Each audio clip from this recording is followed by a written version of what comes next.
Okay, let's try this again. This is my third attempt to try to start this lecture. It's just not coming out right now. So let's try it again. Today we're going to talk about the brutality of some of these Mesopotamian empires, especially the Assyrians and Persians, but the Babylonians as well. A few years ago, I listened to a podcast, and ever since then, I've remembered this story. I think it was the Assyrians used this example. They would invite diplomats into their kingdom, kind of like we do today. You would have people from, say, Canada come, and we call ambassadors today, but back then it was a little bit different. And they would visit these empires. So you had all these neighboring countries or empires or states or cities even, and sometimes you'd send diplomats from your kingdom to a different one to see what this kingdom looks like, what they wanted. And in this example that I'm thinking of, these diplomats went to Mesopotamia. I think it was Assyria actually, and they were served drinks from human skulls. And these human skulls, the king of Assyria or wherever it was, he said, "Hey, these guys were my enemies, and now I'm drinking out of their skulls." And it was a way to intimidate other countries. So we're going to talk a little bit more about this. Just a trigger warning for some of you who don't want to hear ways that these ancient empires used torture to get their way. You might want to turn the lecture off in a few minutes. Okay, I'll give you another warning when we really get to this, the examples. Pause it for just a second. Okay, I'm back. So brutality in the ancient world isn't new. There was torture from empires all around the world. The Aztecs, in Mexico, the Inca in South America, every empire, it was a brutal world. War was brutal. It was personal. It was face to face.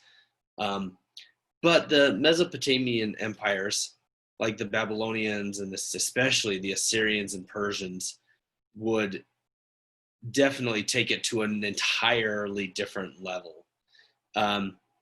Sometimes it would be on your citizens to prevent crime, chopping off noses and ears for small criminal acts. The ancient judges of Babylon definitely did that. Anyone who needed to be punished for any type of crime, anyone from slaves to prisoners of war, could be subject to fear-inducing acts of punishment. Cutting off feet, lips, noses, blinding, gutting, ripping out the heart were all standard punishments in this corner of the ancient world. The practices represented in depictions included the cutting of throats of enemies, the decapitation of dead bodies, and the use of torture and mutilation was a fear tactic. Did not become more common until the Assyrian Empire was built. And the Assyrians were known for being very barbaric when it came to torturing slaves and prisoners of war. Now, I want to talk about why. Why was it used on such a wide scale level? Well, the reason was pretty simple. For example, the king of Assyria would invade a kingdom. If you fought against him, he would destroy your city. He would kill every single one of the people in that city. He would torture them. He would send them as slaveries, and his soldiers would do just unspeakable things to the citizens.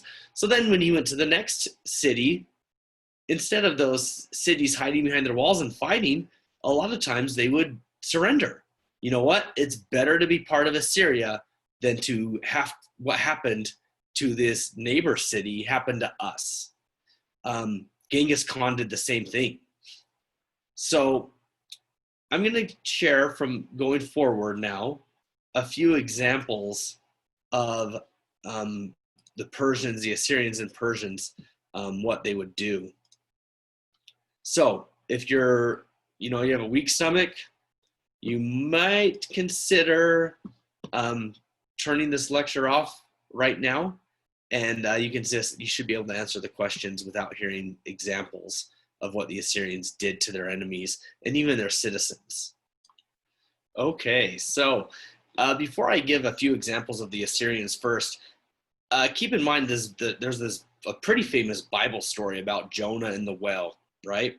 Well, Jonah was told to go to Nineveh, which was the Assyrian capital. He was so afraid of going there to preach that's what led to the Jonah story, where he got off the ship, he got swallowed by the whale, yada yada. Okay, I'm not saying whether that's a true story or not, but that was the reputation of the Assyrians, that a prophet would not go to that kingdom. Now, here's a few reasons why.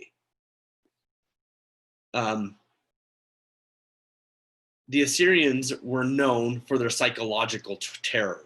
They'd create tablets that showed them torturing their enemies to let the next city know what was coming. The tablet showed them skinning the victims alive, blinding them, impaling them on stakes. One king named Ashurnazirpal II, he left a whole bunch of these tablets behind, and the descriptions are terrifying. I flayed many right through my land, and I draped their skins over the wall. So he had skinned these people alive, and then he draped the skins over the wall. I buried their young men and women. A pillar of heads I erected in front of the city. And I mentioned this a minute ago. The reason why the Assyrians did this was so that before the battle began, the people would be given a chance to surrender. And if they didn't surrender, they knew, they were warned, they'd have to eat their own excrement and drink their own urine. The Assyrians would obliterate cities. Sometimes the Assyrian army didn't stop at killing their enemies. When the Assyrian king invaded Babylon, he wiped them off the map. All that was left behind was a message boasting of how far he'd gone to decimate them. Remember, Babylon was one of the greatest ancient cities in the world. And this is what happened to Babylon for messing with the Assyrians. The city and its houses, from its foundation to its top, I destroyed, I devastated, I burned with fire, the king declared. Through the midst of that city, I dug canals. I flooded its site with water, and the very foundations I destroyed. I made its destruction more complete than that by a flood. That in the days to come, the site of that city, its temples, its gods might not be remembered. I completely blotted it out with floods of water and made it like a meadow. The torture of the survivors. One Assyrian king recorded sparing some of the people he invaded, but only after they shamelessly humbled themselves before him. The nobles, he said, the nobles and the elders of the city came to me to save their lives. They seized my feet and said, if it pleases you, kill. If it pleases you, spare. If it pleases you, do what you will. More often than not, though, the surviving men would be put through the hells they used to psychologically terrify the world. That meant being skinned alive, having noses and ears chopped off. Sometimes they got creative. One king made a nobleman wear necklaces with their king's heads on it. I hung the heads of the kings upon the shoulders of their nobles, and with singing and music I paraded them. The Assyrians, of course, used slavery as a way to terrify anyone who came against them.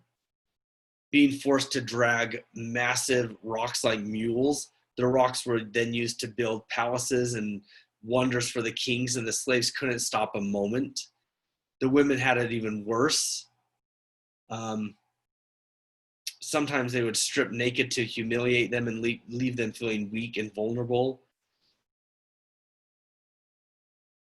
And of course, the Assyrians, like the textbook talked about, used resettlement. All the Assyrians was subjected to a resettlement policy, which uprooted whole families and moved them across the country. It was one of the ideas that made Assyria so strong. Experts from conquered countries would be sent into the heart of the nation, where they would be put to work building palaces, temples, and wonders. These people were usually lucky enough to bring their families. The dangerous men who fought against Assyria were sometimes given a chance to redeem themselves. If the king was merciful, they'd be sent to a ruined kingdom on the outskirts of the nation and forced to rebuild. Okay, so that was Assyria. They kind of started this, and then the Persians they might have taken it to a different level than even the Assyrians. So a Persian judge was caught accepting a bribe, and King Darius was determined to make an example out of him. The courts of Persia should be fair and impartial. He was going to be sure to make sure that this judge's replacement didn't make the same mistake. This judge named Sisames was killed, but that was just the start. After his throat had been slit, Darius had the executioners skin every inch of skin from him and made it into human leather. He then sewed them onto a chair made of this judge's skin. And from then on, whenever a new judge would sit, he'd have to sit on that chair made of human skin. The Persians were known for drowning people in a pool of ashes. One of the worst deaths you could suffer in ancient Persia was suffocation by ashes. It was a punishment reserved for the worst criminals or the worst enemies. They kept a 75-foot hollow tower that was filled with nothing but ash and wheels. At the top was a sliding platform, and the criminal or the enemy of the state would be taken to it, thrown into it. He would plummet into the center of this tower of ashes. The fall would break a few bones, but the ashes would keep him alive long enough to suffer the slower, more brutal death they had planned. The executioners would turn the wheels. Men outside would put them into the motion, swirling the ashes around to force them into the convict's nose and mouth. He would inhale them, suffocating on burned ashes until he died. The Persians would pour molten gold down your throat. Any of you, Game of Thrones fans might recall this happening to one of the characters in the books or the TV show as well. When the Roman Empire, Valerian was captured by Persian soldiers, he had met a horrible end. He died a death that might be something pulled out of Game of Thrones. Like I said, that's where they got this story from. But the story in reality was much worse. The Persian Emperor Shapur kept Valerian as his personal slave. He would parade him in front of his army, his hands and legs shackled, treating him like a dog.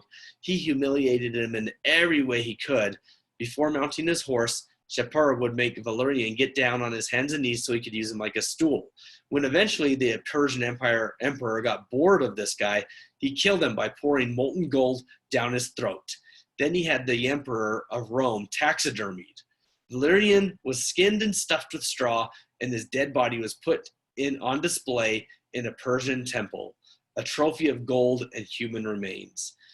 The Persians would tear people apart with trees. They would tie them together. They would drag the convict over and tie one leg to the top of each tree. They would cut the cord holding the trees together. The trees would spring free, pulling apart these prisoners. It was very common in Persia and other nations to torture rebels by cutting off their ears and noses. I've mentioned that a few times. But that wasn't always a death sentence. Sometimes they kept you alive, and sometimes that was worse than death. When the people revolted against King Darius, he made sure everyone knew what would happen to them if they turned against him. He rounded up every rebel leader, cut off their noses and ears and tongues, plucked out one eye. They didn't kill them. The rebel leaders were chained up and bound to the front gate of his castle so everyone that walked by would see their mutilated bodies. Their lieutenants, meanwhile, were decapitated and their heads were hung from the top of the city. And there's examples of letting people's insects eat them alive. The Persians would give you the triple death, which meant they wouldn't kill you, they'd keep you alive 3 times. So Cyrus the Great, for example,